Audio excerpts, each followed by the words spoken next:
Gusto mo yan? Kamali tuloy. Hello, paring Dan here. Yan, tuturo ko sa inyo. Multo, cup of joe, finger picking style na simple lang. So, hindi ako matindi na mag-finger picking, mag-finger style guitar. Napakasimple lang ng alam kong gawin. So, itong turong ito ay warning lang ha. Hindi ito para sa mga nag-uumpisa ha. Kasi finger picking style na ito, finger style na itong pag-aaralan mo, dapat ikaw ay mahusay na sa basic. Kahit basic lang, pero ang gusto ko mahusay ka na. Kumbaga, yung timing, marunong ka na ng timing. At lalo na, yung kantang ito, dapat alam mong tugtugin sa chords. Okay? Diba? Ito, kapo, 4th fret dapat, meron ka rin kapo dapat. So, dapat alam mo na kung anong chords ang tinutugtog sa multo. Okay? Kasi kung nag-uumpisa ka pa lang, hindi mo alam pala yung kanta. Paano? Bakit mo gusto? Yun ang tanong, bakit mo gustong tugtugin sa finger style ang multo kung hindi mo pa pala alam ang chord, hindi mo pa pala alam tumiming, at isa pa, hindi ito detalyadong kung ano yung nakikita ninyo, kung ano yung naririnig ninyo, ganun dapat yung itinuturo ko. Kumbaga, ito ay para sa mga nakakaintindi na ng kung paano nyo magagawa ng sarili ninyo ring version. Yung pinaka basic, yun yung ituturo ko, pero ang dapat ay hindi nyo tutukan kung anong ginagawa ng itinuturo ko. Ang dapat, magets nyo yung concept ng mga tunog. Alright? Kailangan ma-realize ninyo kung anong, ganito yun, kaya ganun yung ginawa. Ano na kasi ngayon 2025 na. Kailangan nagiging advanced tayo, katipa, lalo na tayo mga Pilipino. Kung dati ay ganun yung mga tutorial, lalo na ni Paring Don, kailangan magbago, kailangan nating mag-transition, okay? Kailangan maging advanced tayo, mga Pinoy.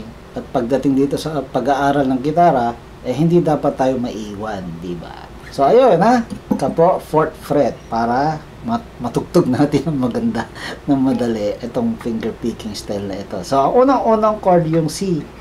C add 9, C add 9. So, yung C add 9, ito yung dalawa ang 3rd fret sa baba. Okay? So, ito, syempre, ang bass sa 5th string. Yan lang, kumbaga, bahala ka na kung paano mo patutunugin. Iche-tempo mo yan, di ba?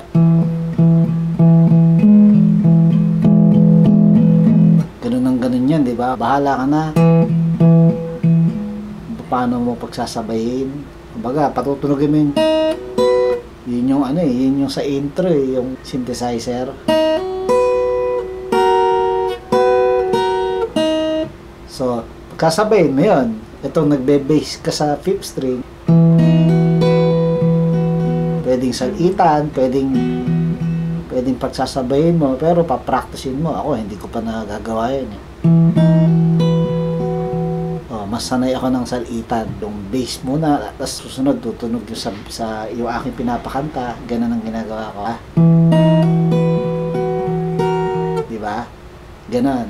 So, paano yan? Yung sa baba, yung 2nd string na naka-open, di ganyan, C add 9. So, papakita ko, ibubukan ko ganyan para makita nyo na yung 2nd string na open, hahammer ko papuntang 3rd fret, babalik sa C add 9. So, ayun, hammer. Tapos, patutunugin ko yung 1st string, 3rd fret. So, actually, hindi mo kailangang alisin yung 1st string, yung hiniliit sa 1st string. Pero, iniingatan ko na lang na hindi patunugin. Okay?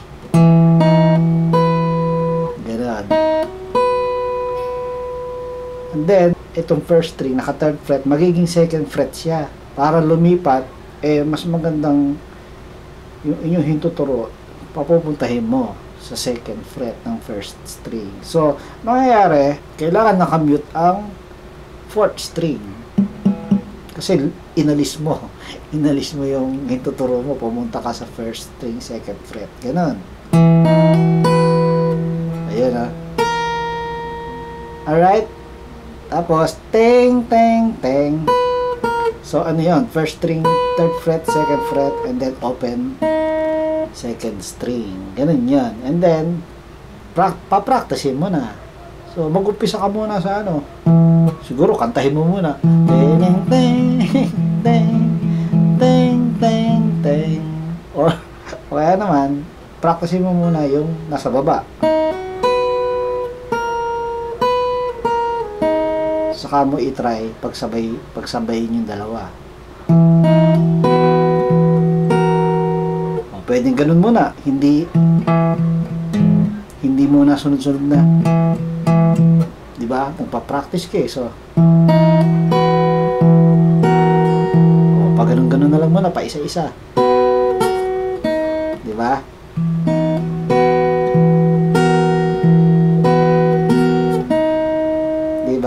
Hanggang sa try mo na, dadamihan mo na.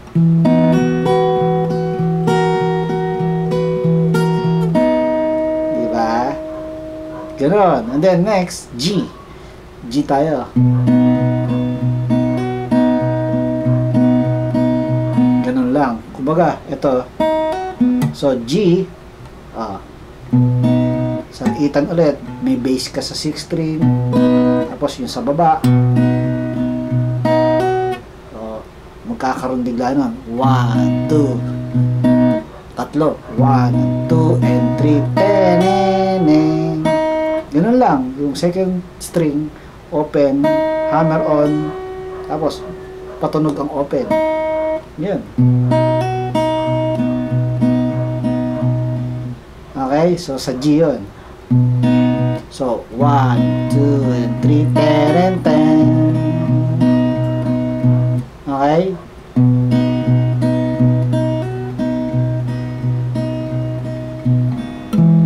Ganun ulit.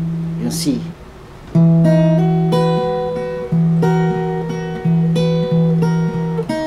Ito, mag-iiba. Paglipat ulit ng G, ganun. So, pagka-hammer mo, ang susunod na kakalabitin mo ay third string, second fret. So, habang naka-G ka, di ba? Di ba? Yung hituturo, lilipat na naman. Ngayon naman, dito naman sa third string, second fret. And then, bibitawan mo yan. Tam! And then, ang fourth string mo, fourth fret, is open. Tapos, yo, pakakantahin mo naman yun. So, again sa G,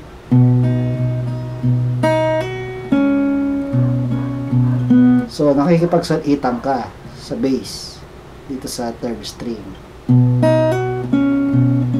Bitaw, and then, yung fourth string natin, fourth fret, then open. Ganon, sa C yun, di ba? Yung unang sa verse, C ulit, di ba? So, i-demo ko yung intro.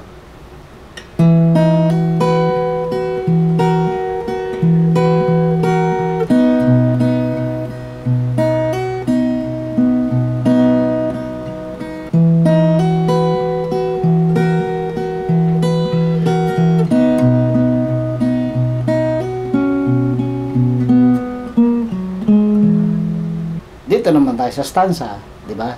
La la la la la la. Ito sa stanza, itong pagkanta ng ako ginagawa ko, hindi ko na pinapakalaman yung baba. Pero para hindi sintonado, pwede mo namang gawin yung kumpletong C add 9.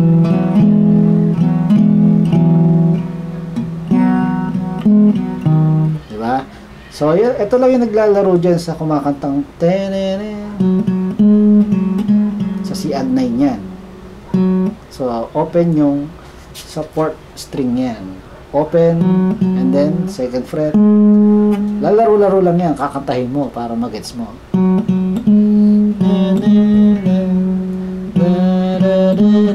And then fifth string, second fret. Yan ay sa G na, sa G. So, papalo-upan mo ng bass. Diba? Yun, gano'n lang yun. Basta pag nag-tereren, C na yun.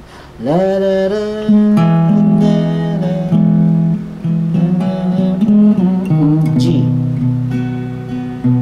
Bahala ka na. So, kailangan pumapasok na maganda yung bass mo. Diba, ganun? Diba, yung tempo ng bass.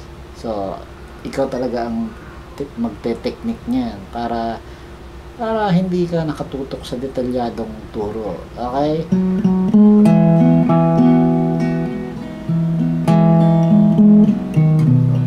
Ako, hindi ko sinasaulo yung inaano ko ginagawa ko Kumbaga, kung ano yung tunog na hindi magsisintonado, yun yung pinag-aaralan ko. Okay?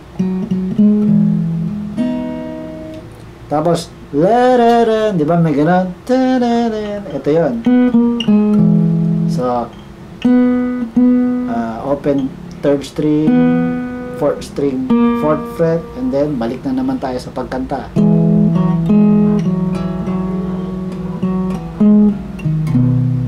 Okay? Tapos, di ba may ganun? So, yun ang ginagawa ko dyan. Sa G, yun pa rin. Itong 5th string, 2nd fret. Ganun lang. 2nd fret, 3rd fret, 2nd fret, open, 5th string. Sa D yan, sa D. So, G, di ba? G. D. Ganon. And then,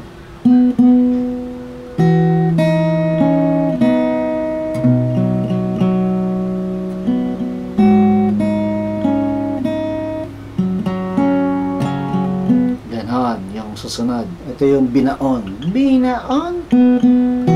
So, sa C, so, pagkasabi mo sa C, so, open, 3rd string, and then, magsisi add 9 ka. So, ito, kahit wag mo nang pakailaman ang 1st string, okay lang. Then, open 2nd string, and then, pupunta yung hintuturo mo sa 3rd string, 2nd fret. And then, open 2nd string ulit. La la la la la la. Diba? Kailangan may recognition ka ng tono para kaya nga ang basic ay mahalaga. Marunong. Actually, kailangan magaling ka sa basic. Diba? So again, la la, 3rd string open. And then si add 9. And then punta ang daliri mo sa 3rd string 2nd fret. And then open 2nd string. And then ituturo 3rd string 2nd fret. Balik sa open 2nd string. And then G tayo, G. Ganon. Ang lahat. Anong lyrics? Ang lahat. Binaon naman na. Ang lahat. Diba? So, naka-G ka. Tapos, open 4th string. Ang lahat. Diba? Tapos ulitin natin. Pero E. Ulitin natin yung pinakanta kanina. Pero E. E minor eh. Okay? So, open 6th string.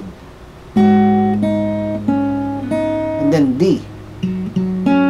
So, open 4th string. Ayan, habang naka-D susto ka, pante ka ng patunogin yan. So, open, tsaka itong 3rd string, 2nd fret. So, ulit.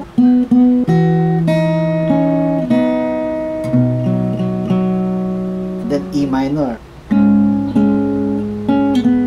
Diba? 3rd string, 2nd fret.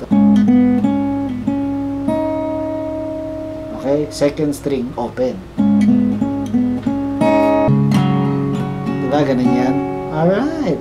Ano na naman? Umpisa na naman sa verse.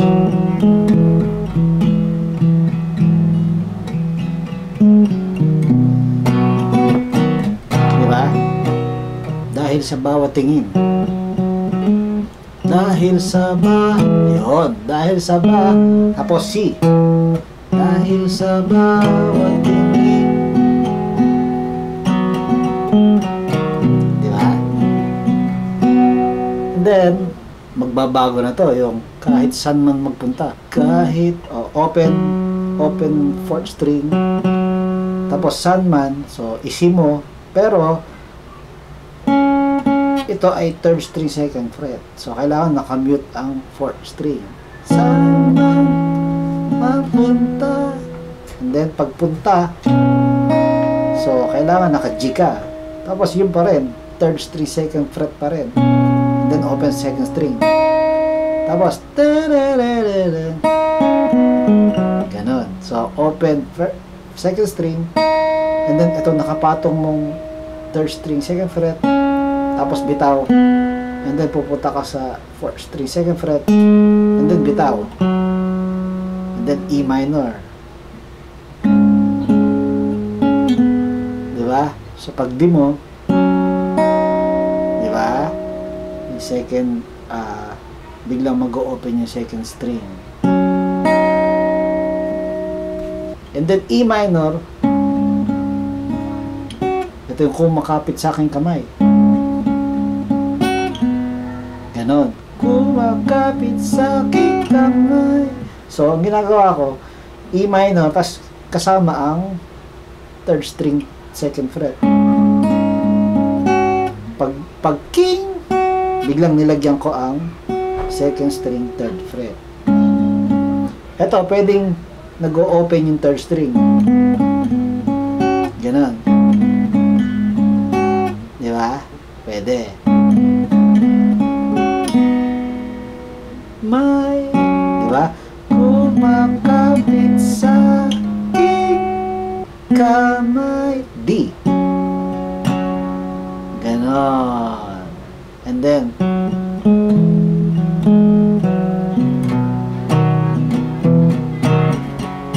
diba? Ito yung ako ay dahan-dahan, hindi ang buhay pa. Okay? And then, iba na to. Diba? Ito na yung hindi na. Yan ang mangyayari. Hindi na.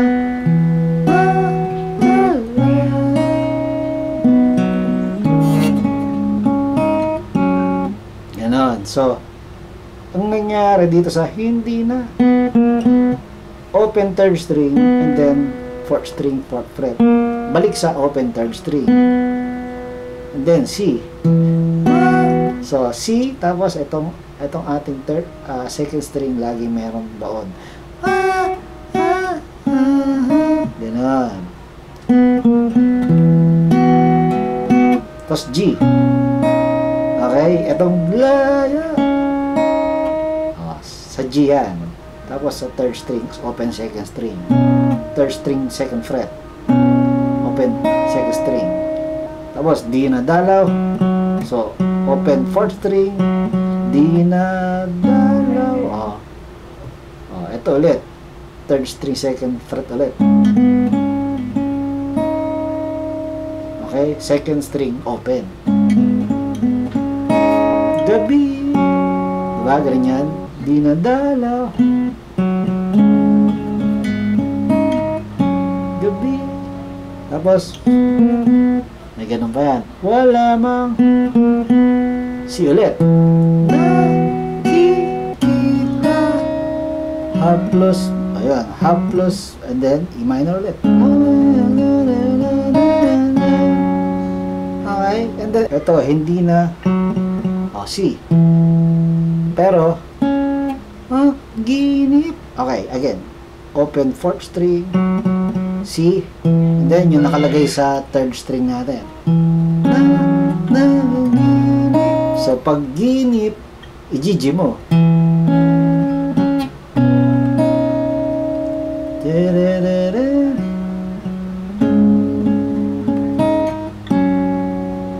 Okay, hindi na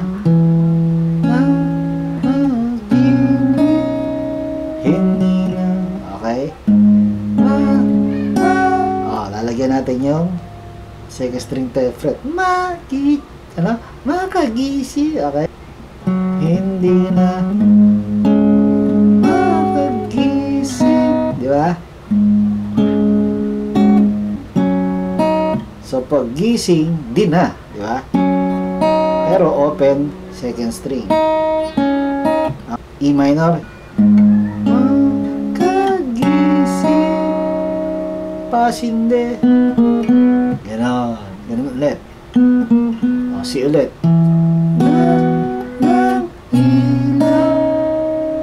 Magigits mo yan. Ito, minumulto. To ako.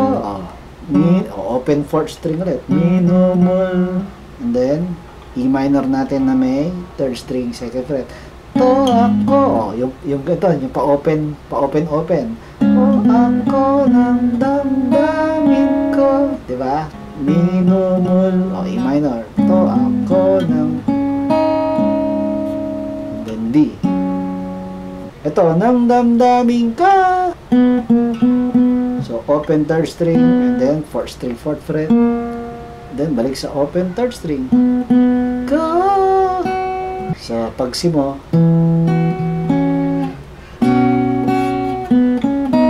diba? Dagdag yan. Bagong kantahan yan. So, pagka ganun ko, C, second string, and then, lalagyan ko ulit yung third string, second fret. So, and then G. Ko lilisanin. Yun ba yun? Ako lilisanin. Tama, yun nga yata yun. So, C. Okay, and then G. And then E minor. Ganun din. So, dito ulit yan. So, E minor natin. Or nakahandang ganyan, di ba? Bahala ka na sa diskarte mo. O, yun ulit, second string, and then yung third string na naka second fret. So, second string, third fret, and then yung second string naka second fret. Tapos babalik doon. Tapos nagpapahirap sa akin. So, yun. So, yung third string natin, open, and then ito ulit fourth string, fourth fret, and then babalik sa third string open, and then sa akin, lalagyan mo lang yung second fret, bitaw ulit, ganon, yun.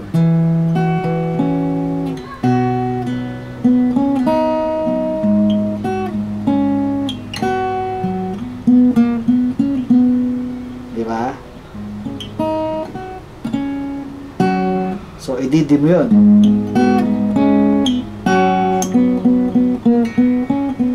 Okay? And then, susunod dito, hindi na ba mamamaya pa? Tapos, ganun ulit. Hindi mamamaya pa. E minor nga lang. And then, D. Diba? Tapos, hindi na. O, iba na to. Hindi na sa G. Tapos D na dalaw.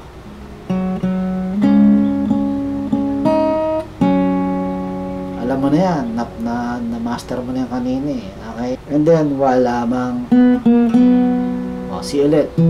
Na E plus. Makakanta mo na yan, mapapakanta mo na yan. Ang dami mo na kasing nagets na patunog kanina. Okay? Tapos ito, hindi na hindi na makagising, pasinde. Diba? Minumulto ako ng damdamin ko, damdamin ko, damdamin ko. Yun. O ito, parang nagawa na natin kanina, pero nagmi-mix siya.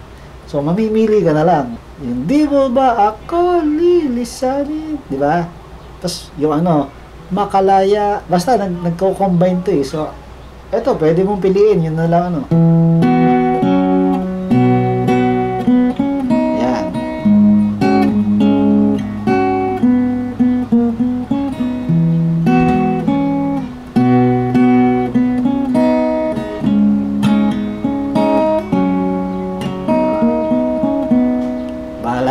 Ending na yata ito eh. Tama, ito nga yun. So, ulit lang.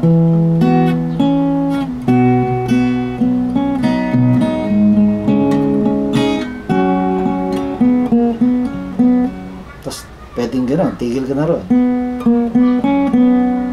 Tapos na yung kanta mo. Yung finger picking style. So, ayun.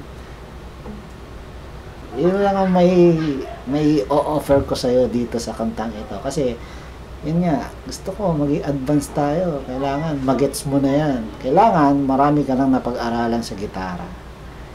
Alright?